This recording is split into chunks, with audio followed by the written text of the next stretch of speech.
Aramaki, o también conocido como Ryokugyu, es uno de los dos nuevos almirantes de la marina. Esta vez tenemos de historia un personaje que apenas sabemos nada de él. Eso sí, tenemos claro que es un lameculos de Akainu, ya veréis el porqué. Así que dicho esto, empezamos ya con la historia y evolución de Ryokugyu, el perro de los Tenryubitos. Como dije, de momento el trasfondo del personaje es un completo misterio, esto porque no sabemos ni de dónde proviene ni tampoco en qué época nació, ni qué otros personajes están vinculados a sus orígenes. Lo único que podemos dar por hecho es que en algún momento de su vida consiguió las habilidades de la fruta logia del bosque, la cual le permite convertirse en distintos tipos de plantas y árboles, además de también convertir el entorno que le rodea en ese tipo de ambiente, y esto, como ya visteis, fue antes de unirse a la marina. No sé cómo un poder así estaba oculto en el mundo sin ser pirata ni marine en ese momento. Además, un dato interesante que Oda dijo hace como un año es que el tatuaje de Ryokugyu es muy importante, ya que parece ser que significa que tuvo un pasado muy triste o doloroso. Esto lo repito en palabras de Oda. Igualmente, a pesar de todo este misterio, podemos sacar varias conclusiones debido a sus acciones. La primera es que tiene una profunda admiración por su superior, el almirante de flota Sakazuki, también conocido como Akainu. Esta le lleva al punto de intentar emular su forma de ser en el combate para ganarse su aprobación. Vamos, que es una especie de lameculos, y a través de esto podríamos deducir que Akainu es o fue bastante influyente en la vida de Aramaki de algún modo, ya que este tipo de comportamientos son propios de los personajes que interactúan con sus modelos a seguir. Puede que en la juventud del personaje haya visto a Akainu actuar en alguna misión y que esto le haya inspirado de alguna manera. Por otro lado, también podría decirse que el personaje se desarrolló en un entorno muy parcializado hacia el gobierno mundial, ya que se compró toda la ideología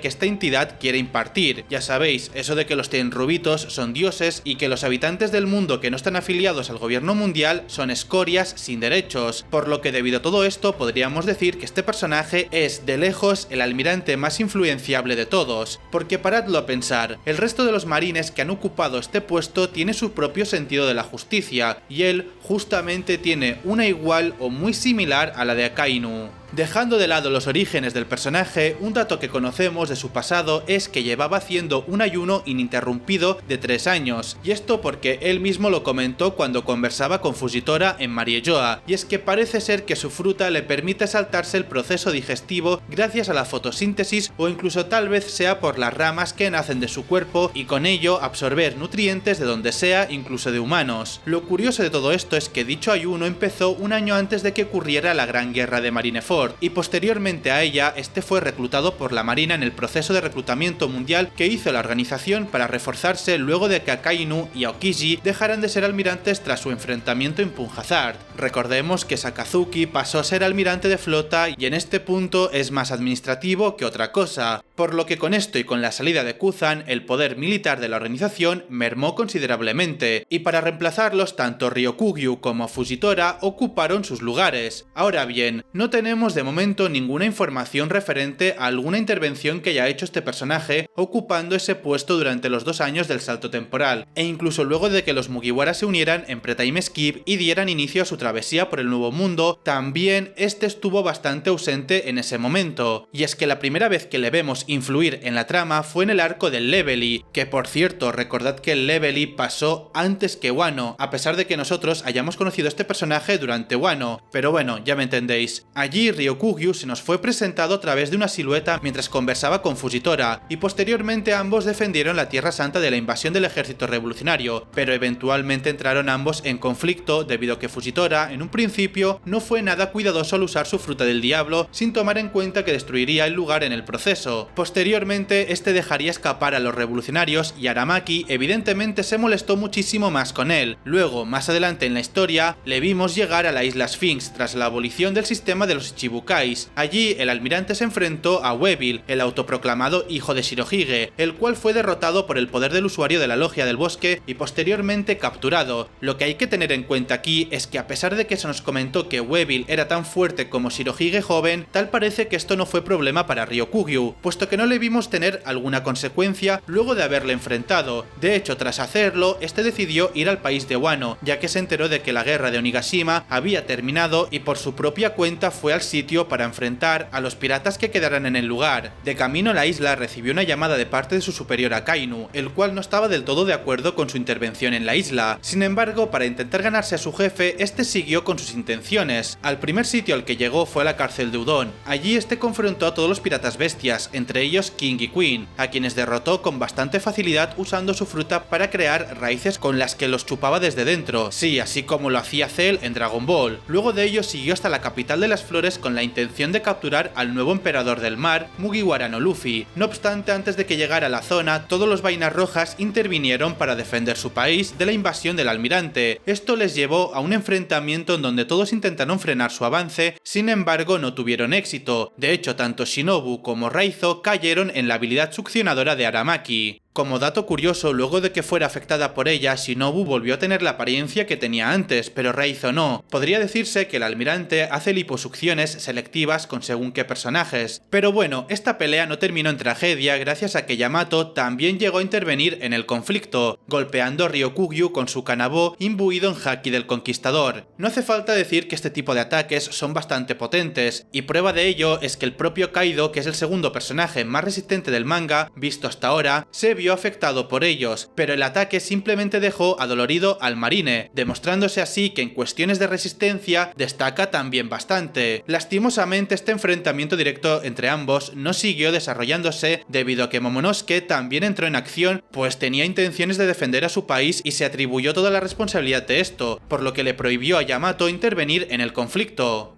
En un principio vimos como Momo utilizó su propio Bolo Breath para atacar a Ryokugyu, pero este último fue capaz de prevenir el daño recibido retoñándose a sí mismo en otras plantas que posteriormente hizo crecer transformándose en árboles gigantes. Esto evidentemente puso en una situación complicada al Shogun, puesto que a pesar de tener una valentía y voluntad muy grande por defender a su país, no tenía la experiencia en combate suficiente para tan siquiera poner en algún aprieto a un marine con tanto poder, por lo que sin mucho esfuerzo le dejó en jaque atrapando con las ramas del bosque que había creado a su alrededor. El resto de vainas no intervinieron debido a la orden que dio Momo de que no se metieran, por lo que la cosa pintaba muy mal para el bando del país de Wano. Pero antes de que ocurriera algo malo, desde fuera de las fronteras del país, el emperador Shanks el Pelirrojo se dirigió al lugar a bordo de su barco, y a pesar de que lo que estaba ocurriendo con este conflicto estaba situado a centenares de metros de distancia, el Yonkou fue capaz de percibirlo y desde allí utilizó su Haki del Conquistador para disparar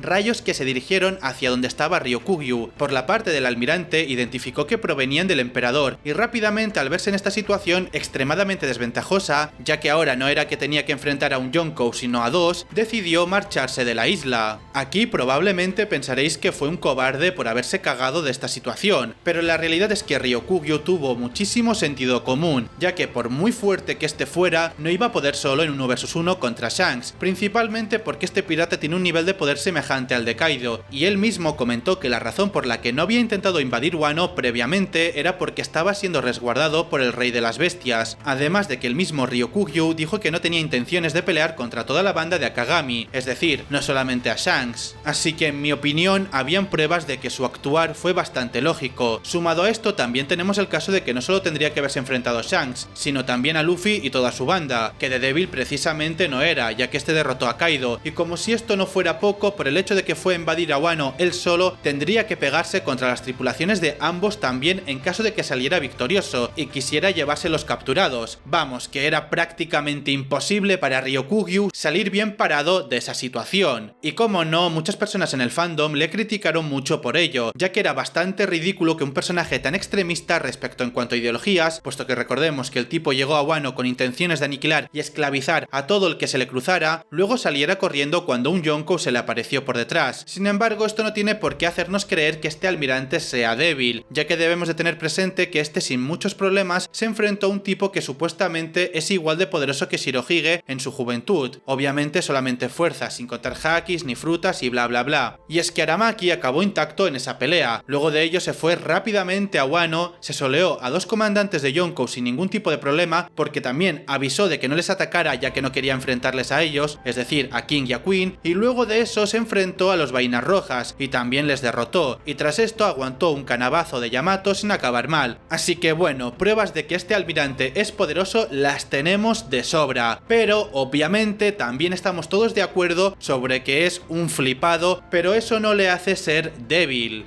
De todos modos, después de esto no hemos vuelto a saber nada más de él. Recordad que lo que pasó luego en Egghead ya lo he contado porque cronológicamente lo del Levely pasó en el mismo momento que lo que sucedió en Wano, así que tenemos mucho tiempo por delante para que nos cuenten más sobre el Almirante Verde. Y poco más, familia, espero que os haya gustado la historia de Ryokugyu. A mí me parece sin más este almirante a diferencia de los demás, que sí que me gustan mucho, pero necesitaba traerlo al canal para completar la historia de todos los almirantes. Así que espero que os haya gustado y nos vemos la próxima vez. ¡Chao!